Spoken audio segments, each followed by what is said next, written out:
Lá eu, Santiago e o Renato. O Renato é o presidente, o Santiago é o presidente e eu e o Renato somos os membros da comissão. Edivaldo Moreira, no Dia de Barbosa, tarde de sábado aqui no estádio Ronaldão, momentos antes da partida entre Caldense e Mamoré, a gente está com o Ricardo Marques Ribeiro, ex-árbitro da Federação Mineira, hoje um dos membros da comissão de arbitragem da Federação Mineira de Futebol, vai falar para a gente uma notícia triste que a gente acaba de receber aqui no Ronaldão, o passamento do nosso querido Ângelo Antônio Ferrari, árbitro de enorme categoria, é árbitro que apitou grandes jogos no futebol de Minas Gerais, um árbitro referência para os atuais árbitros hoje. Ele foi também inspetor de arbitragem da Federação Mineira. A gente encontrou várias vezes com ele aqui no estádio, né, Edvaldo? E uma pessoa boníssima, uma perda lastimável para o futebol de Minas, né, Ricardo? Boa tarde, seja bem-vindo. Boa tarde, um prazer, satisfação poder falar com vocês aqui.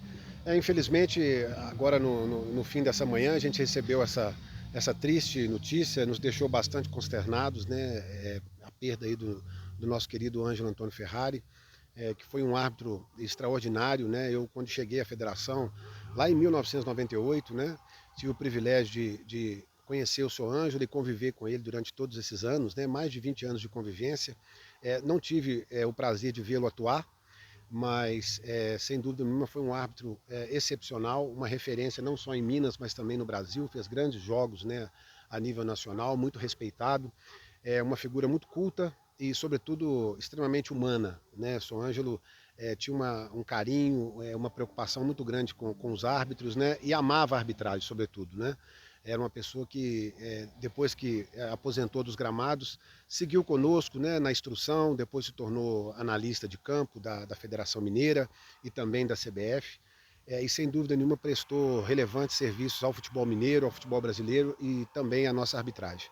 Ele apitou vários clássicos Cruzeiro Atlético. Eu me lembro de um jogo que ficou marcado para mim, que eu assisti o clássico de Pouso Alegre, era Guarani e Pouso Alegre, na segunda divisão de 2009, lá em Santa Rita, de volta. Então ficou marcado para mim essa passagem do Ângelo Antônio Ferrari. Agora, triste notícia, mas a vida continua. E o que a gente está vendo, ou pelo menos viu nas primeiras rodadas, Ricardo, árbitros novos, né, chegando aí no módulo 2.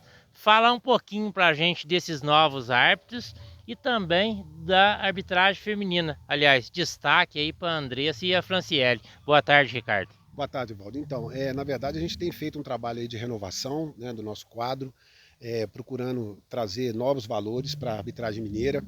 E nesse campeonato do módulo 2, graças a Deus, a gente está conseguindo revelar alguns valores aí que a gente entende que tem muito potencial, não só para atuar aqui a nível estadual, mas também a nível nacional, né? Alguns já são do quadro da CBF, né? Hoje a gente vai ter o Jonas Henrique aqui, que é um árbitro jovem, que já vem com uma sequência muito boa nesse módulo 2, já teve oportunidades também na CBF esse ano, né? Então, temos o Fernando Droves também, temos o Richard Michel, temos o Tafarel Amaral, enfim, árbitros que estão surgindo no cenário, né, estadual para poder dar um suporte para nós e também para a gente tentar renovar esse quadro, né, porque é necessário, né? A gente tem árbitros aí já renomados, como o Felipe Lima, como o Paulo Zanovelli, né, Ronei o próprio Cândido. Ronei Cândido, enfim, a gente tem vários árbitros aí que já são da elite da arbitragem mineira e agora eles, né, esses árbitros estão chegando, né, para poder nos ajudar e tem feito um belíssimo trabalho nesse módulo 2, né? A gente tem tido pouquíssimas reclamações,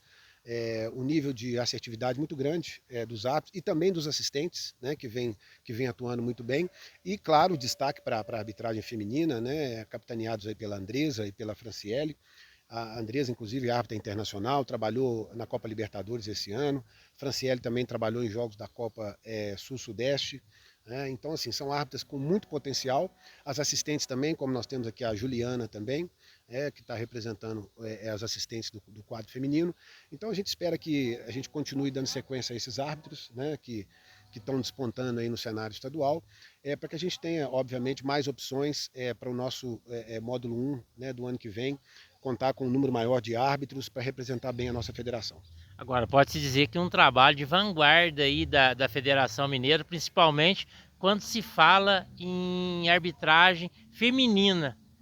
Não é simplesmente porque está colocando uma árbitra para apitar, mas uma árbitra com conhecimento, uma árbitra preparada para poder estar atuando, né, professor? Exatamente, não só pelo fato de serem mulheres, mas é porque elas demonstram muita capacidade, muita qualidade, tanto no aspecto técnico quanto no aspecto físico, né?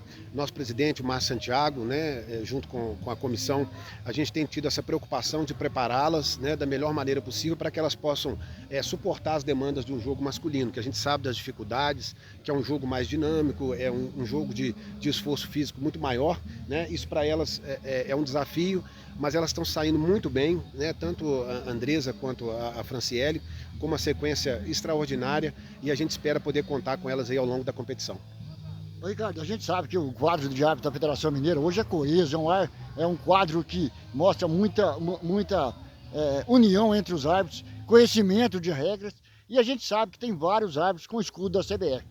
Como o árbitro pode sonhar em colocar o escudo da FIFA, porque a gente sabe que tem a escolha, como que é feita essa escolha para o árbitro galgar esse posto de chegar a colocar no peito o escudo da FIFA, Ricardo?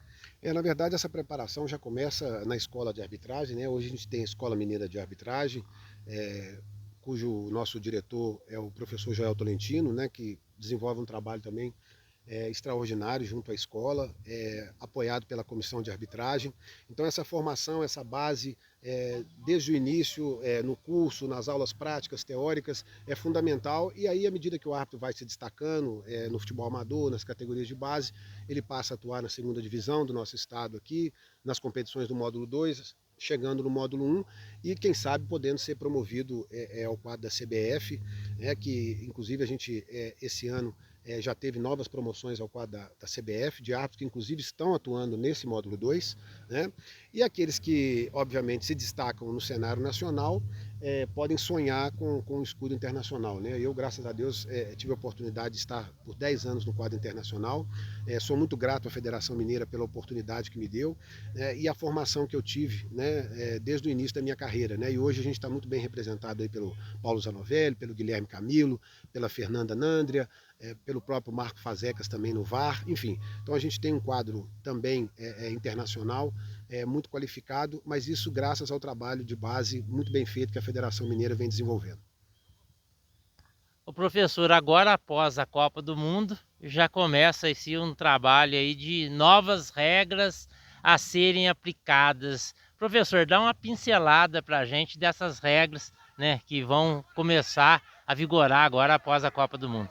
Na verdade, a gente já teve em alguns jogos, né, uma amostra do que vai ser essas alterações. Na verdade, a FIFA está fazendo como um evento teste, né, por ser uma Copa do Mundo, e aí naquelas situações em que ela entender que foi proveitoso para o jogo, ela vai homologar e vão servir para as demais competições, né, do mundo todo.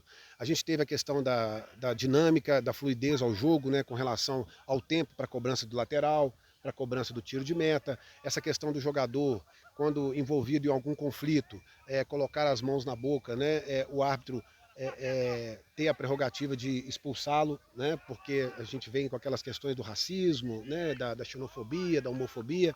Então a FIFA entendeu que isso era muito importante, né? Então quando houver algum conflito e que o jogador leva a mão à boca e pode estar proferindo alguma palavra, algum xingamento, enfim, alguma ofensa ao seu adversário, a determinação é que haja o cartão vermelho. Enfim, são medidas importantes, né, que o futebol precisa se adaptar, né? E a arbitragem, eu acredito que na Copa do Mundo, dos jogos que eu pude acompanhar, vem cumprindo essas orientações, e eu acredito que essas regras vieram para ficar e vão contribuir ainda mais para o nosso futebol. Professor, muito obrigado por você estar atendendo as redes sociais do Edivaldo Moreira e do Donizete Barbosa. Sucesso, né? Como sempre, muito solista com a gente. Muito obrigado a você, sempre um prazer, né, poder falar com vocês aí, para toda a audiência, e a gente espera poder revê-los aí em breve e desejar a todos aí um ótimo final de semana e excelente transmissão. Ricardo, Obrigado, Deus Ricardo. abençoe. Deus abençoe. Valeu mesmo. Valeu.